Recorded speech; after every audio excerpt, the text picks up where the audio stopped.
Hello students, मैं doctor Purnima Dikshit BSc second year inorganic में आपको कोऑर्डिनेशन कंपाउंड्स पढ़ा रही हूँ, जिसमें लगातार आगे बढ़ते हुए हमने नोमेनक्लेचर ऑफ कोऑर्डिनेशन कंपाउंड और उसके बाद आइसोमेरिज्म इन कोऑर्डिनेशन कंपाउंड्स पढ़ा।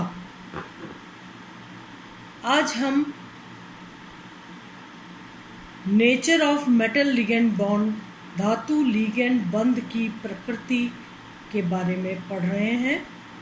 आपने पढ़ा था, जब आपने वर्नर्स थ्योरी पढ़ी थी तब आपने ये पढ़ा था कि किस तरीके से वर्नर ने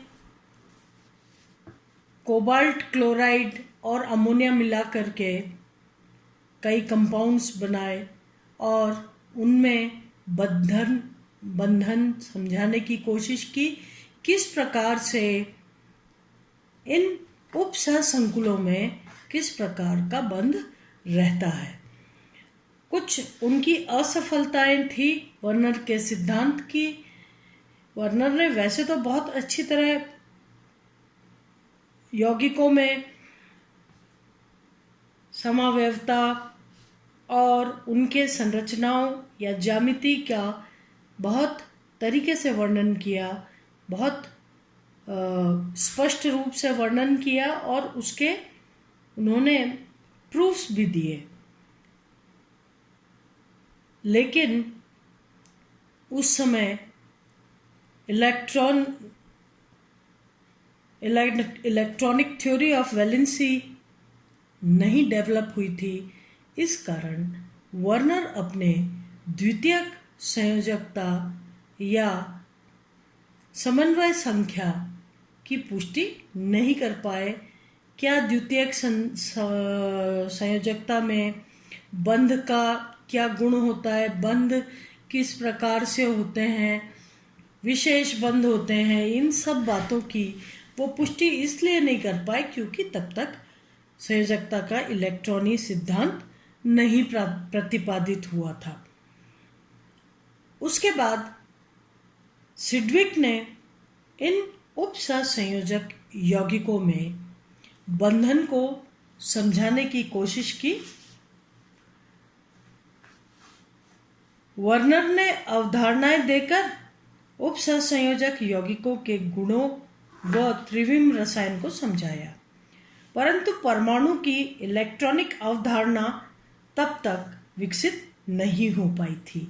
अतः वे द्वितीयक संयोजकता की प्रकृति अर्थात धातु तथा लिगेंडों के मध्य बंध की प्रकृति को समझाने में असफल रहे। सिडविक ने इलेक्ट्रॉनों की भाषा में सर्वप्रथम उपसह संयोजक यौगिकों के निर्माण को समझाने की कोशिश की, जिसको हम सिडविक का सिद्धांत या सिडविक थ्योरी में पढ़ेंगे। सिडविक ने बताया कि जिस प्रकार से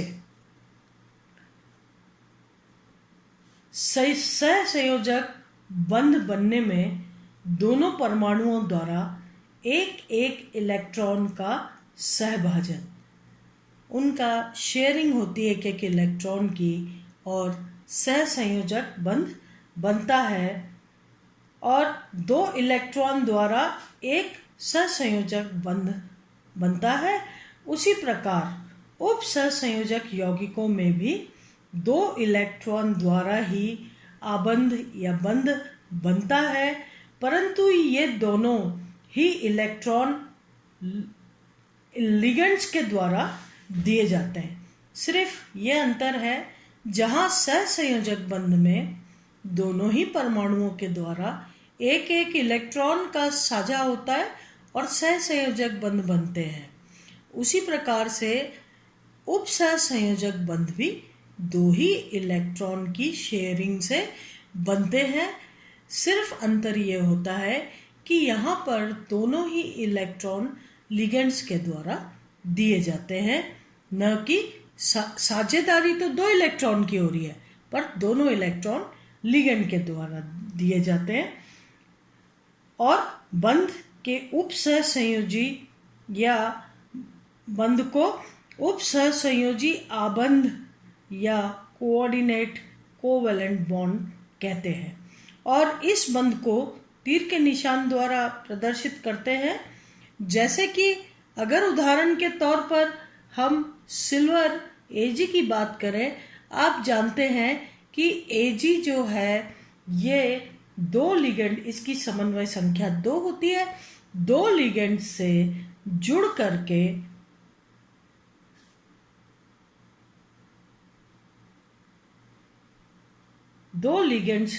करके और इस प्रकार से लीनियर रेखीय यौगिक बनाता है जिसमें दोनों ही लिगेंड के मध्य 180 डिग्री का कोण होता है। रेखीय संरचना बनाता है और दोनों के मध्य 180 डिग्री का कोण होता है।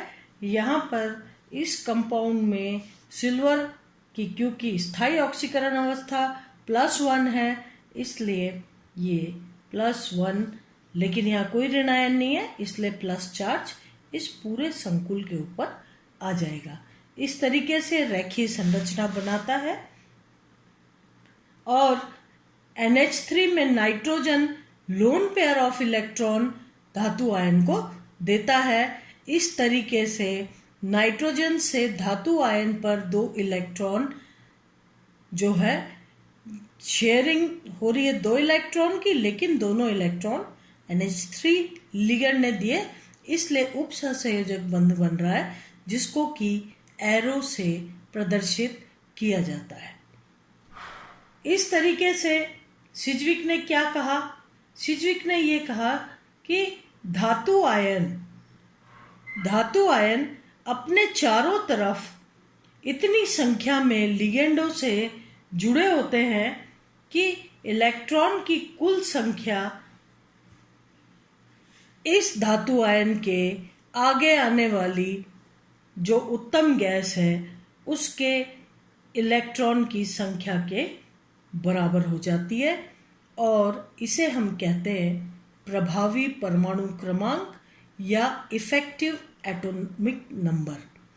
धातु आयन अपने चारों तरफ इतनी संख्या के लिगेंड से जुड़ी होती है कि इसका जो प्रभावी परमाणु क्रमांक क्या होता है?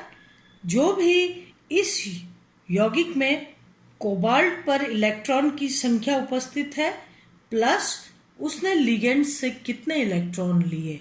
यहाँ पर आप देखिए 6 लिगेंड हैं और हर लिगेंड इलेक्ट्रॉन का युग्म दे रहा है, यानी 12 इलेक्ट्रॉन कोबाल्ट को दिए जा रहे हैं।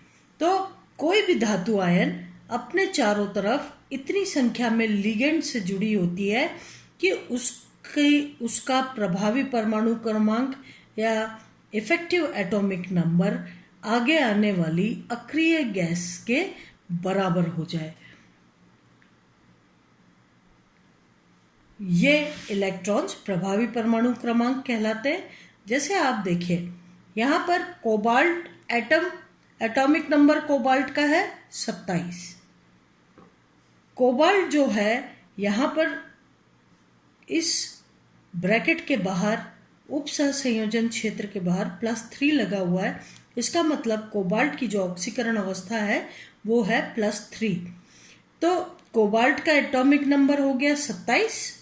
जब कोबाल्ट +3 अवस्था में है, 3 इलेक्ट्रॉन निकल गए, तो अब इस पर इलेक्ट्रॉन की संख्या बची 24।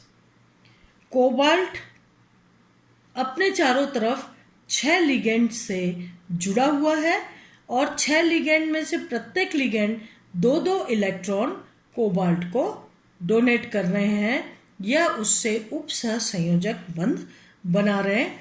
इस प्रकार से 6 लिगेंड्स प्रत्येक 2-2 दे रहे हैं, यानी 12 इलेक्ट्रॉन धातु आयन को दिया जा रहा है। अब धातु आयन पर कुल इलेक्ट्रॉन की संख्या हो जाती है 36। 24 + 12 36। आगे आने वाले जो अक्रिय गैस है, उत्तम गैस है, उसके विन्यास के बराबर।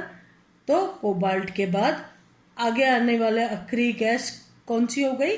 क्रिप्टॉन। क्रिप्टॉन का एटॉमिक नंबर है 36।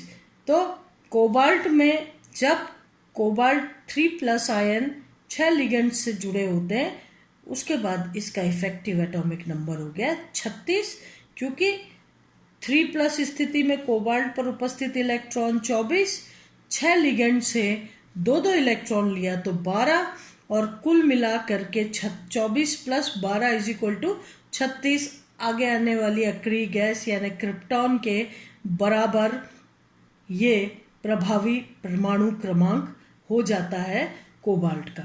तो इस तरीके से क्या कहा सिज्विक ने कि धातु आयन अपने चारों तरफ इतनी संख्या में लिगेंडों से जुड़ जाती है कि इलेक्ट्रॉन की कुल संख्या आगे आने वाली अक्रिय गैस की इलेक्ट्रॉन की संख्या के बराबर हो जाए।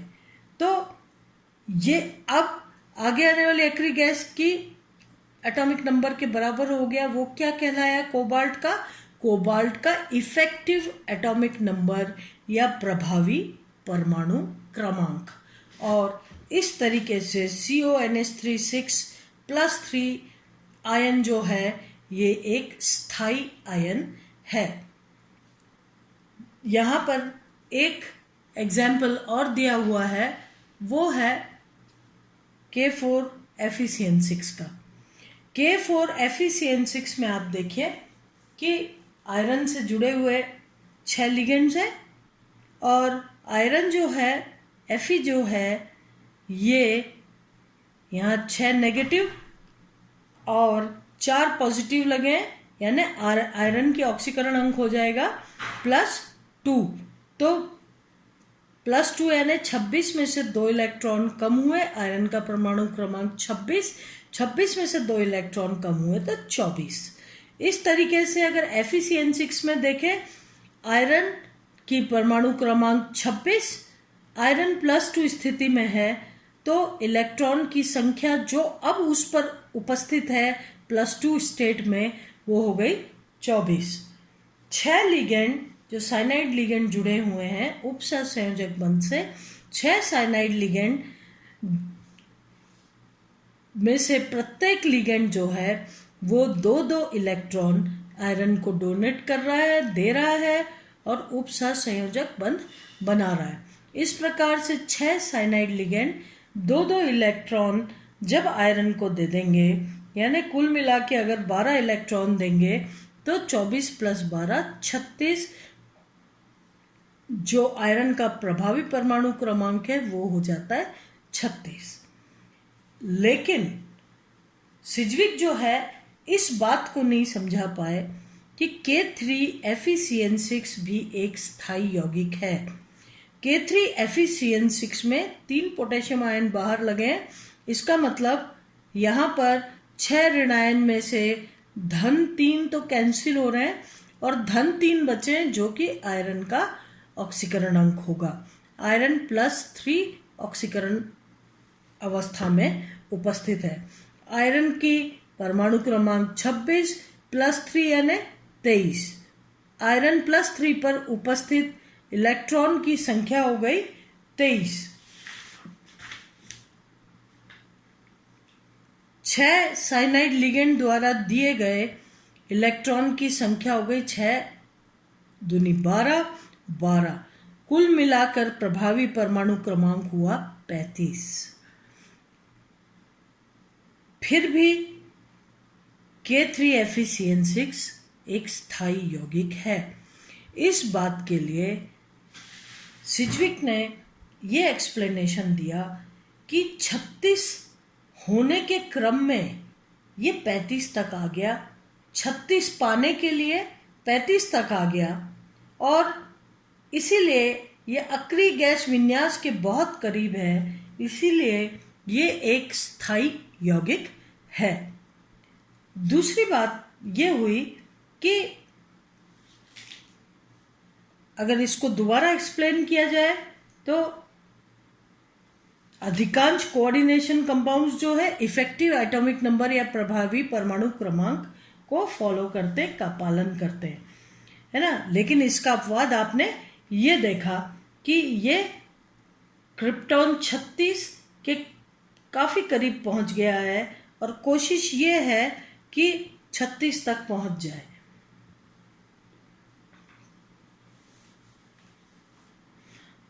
छत्तीस इफेक्टिव एटॉमिक नंबर न सही, उसके करीब 35 atomic number, effective atomic number हो गया।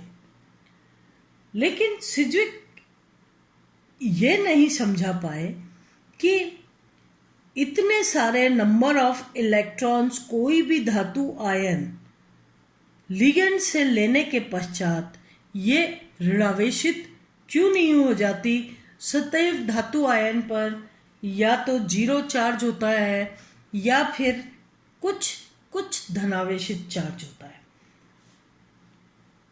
तो सिज्विक इस बात का जवाब नहीं दे पाए कि इतने सारे इलेक्ट्रॉन्स लेने के बाद क्यों नहीं धातु आयन ऋणावेशित हो गई। और दूसरी बात यह भी है कि सिज्विक बहुत सारी चीज़ें, पदार्थ के गुण नहीं समझा पाए। जैसे यौगिकों की ज्यामिति के बारे में उन्होंने कोई ध्यान नहीं दिया, चुंबकीय आचरण के बारे में कोई ध्यान नहीं दिया, रंग, स्पेक्ट्रम आदि भी समझाने में असफल रहे। तो इसके बाद 3 सिद्धांत, मॉडर्न थ्योरीज दी गई इन संकुलों में बंधन को समझाने के लिए। उनमें से पहला है संयोजकता बंध सिद्धांत, दूसरा क्रिस्टल फील्ड सिद्धांत और तीसरा अणु कक्षक सिद्धांत।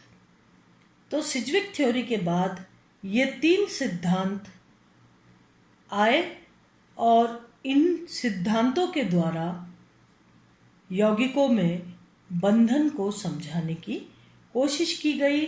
उनके ज्यामिति, उनके चुंबकीय आचरण, उनके रंग, स्पेक्ट्रम आदि को समझाने की कोशिश की।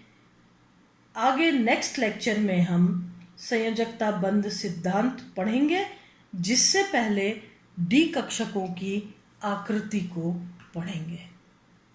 आज के लिए इतना ही। धन्यवाद।